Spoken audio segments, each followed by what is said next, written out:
Moi, la corruption, le vol, ça fait partie de ce dont j'ai horreur. Et ici, on baigne là-dedans. On baigne dans le vol en permanence. La corruption, on baigne là-dedans. C'est-à-dire que même tes travailleurs, tes domestiques vont te voler. Je dédie cette chanson à tous les immigrants. Bonjour, bonsoir. Bienvenue sur la chaîne de l'immigration et de l'entrepreneuriat. Alors, une excellente et bonne nouvelle. La sœur a accepté de se prêter au jeu. Elle va passer sur nos plateaux. Elle va nous faire un retour d'expérience de son séjour en Côte d'Ivoire. Elle y est encore.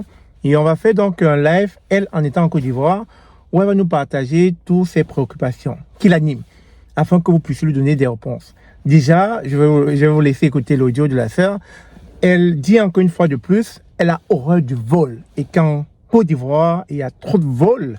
Tout le monde peut vous voler, même celle qui est supposée être la dame de ménage ou bien la domestique.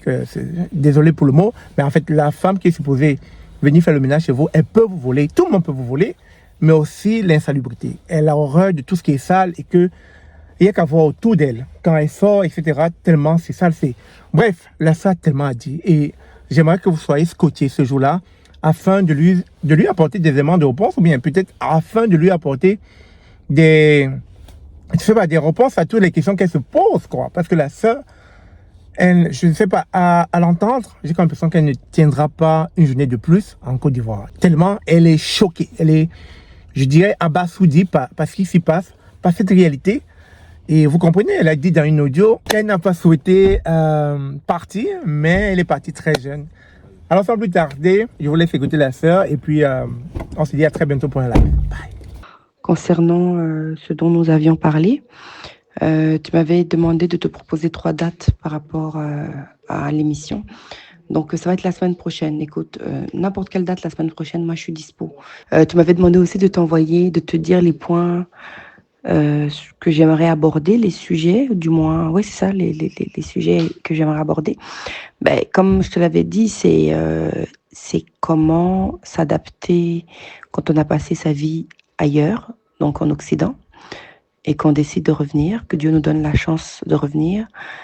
Comment recalibrer notre identité, je ne sais pas si c'est le bon mot, recalibrer, parce que c'est ça, c'est une question, moi je dis c'est vraiment une question identitaire hein, et de valeurs. On a des principes qui nous ont été inculqués.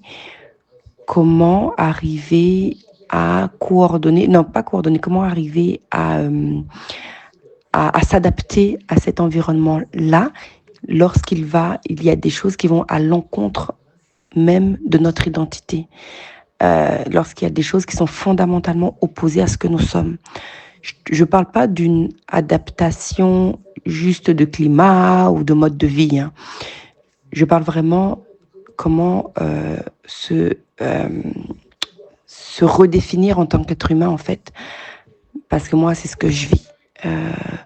Moi, la corruption, le vol, ça fait partie de ce dont j'ai horreur. Et ici, on baigne là-dedans. On baigne dans le vol en permanence. La corruption, on baigne là-dedans. C'est-à-dire que même tes travailleurs, tes domestiques vont te voler. Comment ceux qui ont réussi à partir, comment ils arrivent à gérer ça? Est-ce qu'ils y arrivent ou pas? Donc ça, c'est le premier problème. Le premier point. Le deuxième point, c'est par rapport à l'environnement. L'insalubrité. Moi, je déteste la saleté. En plus, je suis dans le secteur de la santé, tu le sais. Donc, dans l'environnement dans lequel j'évolue, je vois la maladie partout. Et l'un des vecteurs de maladie, c'est la saleté, on le sait. Un environnement sale est un environnement qui est propice au développement de certaines bactéries, au développement de certaines maladies.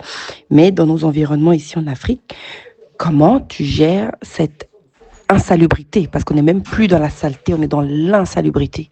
Comment on gère ça quand c'est à grande échelle? C'est pas un coin seulement, c'est à grande échelle. Donc, comment ceux qui ont réussi à rentrer, ils arrivent à jongler avec cette insalubrité-là? Parce que moi, ça me fatigue beaucoup, beaucoup. Pour manger au restaurant, c'est difficile. Vraiment, c'est difficile. Le troisième point, c'est les mentalités, quoi, les mentalités de la population.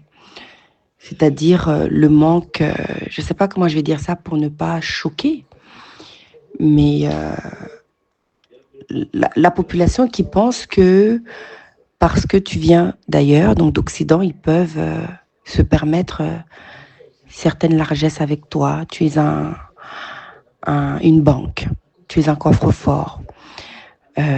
Tu dois le rapport à l'argent en fait. En gros, c'est ça. Je veux pas. En fait, quand je dis mentalité, c'est global. Mais si je devais spécifier quelque chose, ce serait le rapport à l'argent qu'ils ont avec nous autres qui venons d'ailleurs. Les prix sont pas les mêmes pour nous.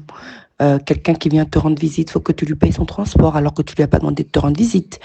Tous les jours, il y a quelqu'un qui tape à ta porte parce qu'il y a des problèmes de ci et ça. Et si tu ne donnes pas, ben là, tu te fais dire tous les noms d'oiseaux. Donc, comment on gère ça, en fait, au quotidien? C'est très difficile. Euh, et ensuite, le quatrième point, c'est par rapport à l'entrepreneuriat. Vu que tu as une chaîne où tu parles d'immigration et d'entrepreneuriat, quand on re-immigre, lorsqu'on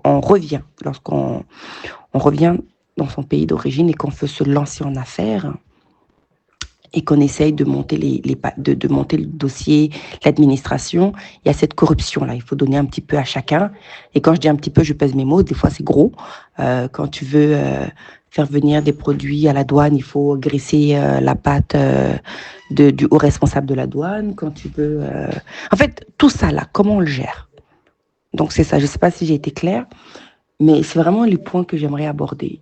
Parce que moi, ce sont des choses qui viennent heurter mon identité. Et je peux pas croire que parce qu'on est africain, on doit accepter ça. Je peux pas le croire.